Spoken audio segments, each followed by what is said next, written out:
آخری نبی حضرت محمد صلی اللہ علیہ وآلہ وسلم کی پیدائش سے قبل عرب میں کچھ ایسے واقعات رونما ہوئے جو اس بات کی طرف اشارہ تھی کہ اس سرزمین پر کچھ غیر معمولی چیز ہونے والی ہے۔ ان واقعات میں ایک حیرت انگیز واقعہ اصحاب فیل اور ابابیل کا حادثہ ہے، جسے اللہ نے قرآن مجید کے سورہ فیل میں بھی ذکر کیا ہے، جو عربوں کی تاریخ کا ایک عجیب سانحہ تھا۔ حضرت محمد صلی اللہ علیہ وآلہ وسلم کے ولادت سے قبل عرب کے جنوب میں واقع ملک یمن پر ایک بادشاہ کی حکومت تھی، جس کا نام ابراہہ ابن اشرم تھا۔ ابراہہ نصرانی تھا اور کسی زمانے میں حبشہ کے بادشاہ نجاشی کا کمانڈر رہ چکا تھا۔ اس نے یمن کے بادشاہ ذونواس کو ایک جنگ میں شکست دے کر خود کو نجاشی کا وفادار ثابت کیا۔ اس طرح نجاشی نے ابراہہ کو یمن کے تخت پر بٹھا دیا۔ جب ابراہہ کو معلوم ہوا کہ عرب کے لوگ کعبہ کو نہایت ہی مقدس تصور کرتے ہیں اور ہر علاقوں سے لوگ کعبہ کے زیارت کے لیے مکہ کا سفر کرتے ہیں، تو اس نے یمن کے دارالحکومت صنعا میں ایک عظیم اور نہایت ہی خوبصورت گرجا گھر تعمیر کروایا۔ کہتے ہیں کہ اس زمانے میں پوری سرزمین پر اس سے زیادہ خوبصورت اور عالیشان گرجا گھر کہیں نہیں تھا۔ اس نے پورے جزیرہ عرب میں اپنے مبلغ کو بھیجا اور لوگوں کو صنعا آ کر اس گرجا گھر کی زیارت کرنے کی دعوت دی۔ دراصل ابراہہ کا مقصد یہ تھا کہ عرب کے لوگ مکہ کے بجائے یمن آئے اور اس طرح صنعا عرب کا مرکز بن جائے، ساتھ ہی کعبہ کی عظمت کو ختم کر کے اس گرجے کو مقدس بنا دیا جائے تاکہ زیارت اور عبادت کے ذریعے مال بھی کمایا جا سکے۔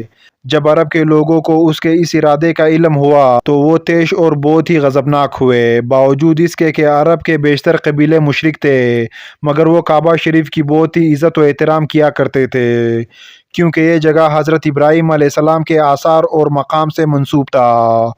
لہٰذا مشرکین عرب نے ابراہہ کے اس عمل کو اپنے دین کے لیے خطرہ جانا۔ خاص کر قریش مکہ اس سے بہت زیادہ خائف ہوئے۔ لہٰذا بنو کنانہ کا ایک شخص غصے میں یمن گیا اور ایک رات اس گرجے میں داخل ہو کر گرجے میں آگ لگا دی، جبکہ دوسرے حصے میں نجاست اور گندگی پھیلا دی۔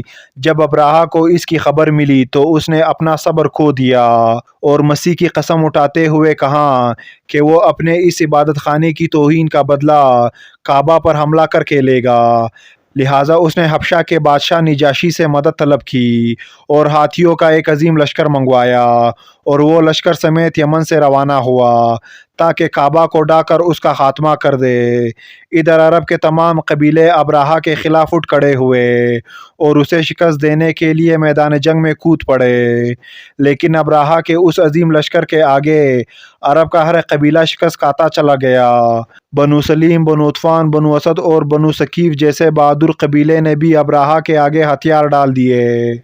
جب ابراہہ کا لشکر طائف کے قریب پہنچا تو اس نے ایک دستہ مکہ روانہ کیا۔ جب وہ دستہ مکہ کے قریب پہنچا تو اونٹ دیکھے، لہٰذا انہیں غنیمت سمجھ کر اپنے قبضے میں لے لیا۔ یہ اونٹ قریش مکہ کے سردار جناب عبد المطلب کے تھے، جو حضرت محمد صلی اللہ علیہ وآلہ وسلم کے دادا تھے۔ ان اونٹوں کی تعداد 200 یا 400 تھے۔ جب یہ خبر عبد المطلب کو ملی تو آپ مکہ سے باہر آئے اور جہاں ابراہہ کا لشکر ٹھہرا تھا وہاں جا کر ابراہہ سے ملاقات کی درخواست کی۔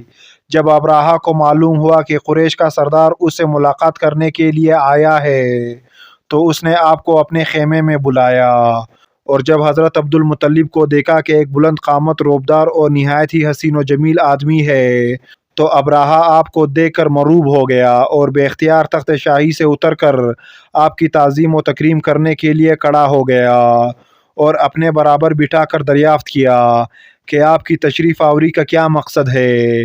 حضرت عبد المطلب نے جواب دیا کہ ہمارے اونٹ اور بکریاں وغیرہ جو آپ کے لشکر کے سپاہی یہاں لائے ہیں ان سب مویشیوں کو ہمارے سپرد کر دیجیے۔ یہ سن کر ابراہہ نے کہا کہ اے سردار قریش، میں تو یہ سمجھا تھا کہ آپ بہت ہی حوصلہ مند اور شاندار آدمی ہے، مگر آپ نے مجھ سے اونٹوں کا سوال کر کے میری نظروں میں اپنا وقار کم کر دیا ہے۔ اونٹ اور بکری کی حقیقت ہی کیا ہے؟ میں تو آپ کے کعبہ کو توڑ کر برباد کرنے کے لیے آیا ہوں، آپ نے اس کے بارے میں کوئی گفتگو نہیں کی۔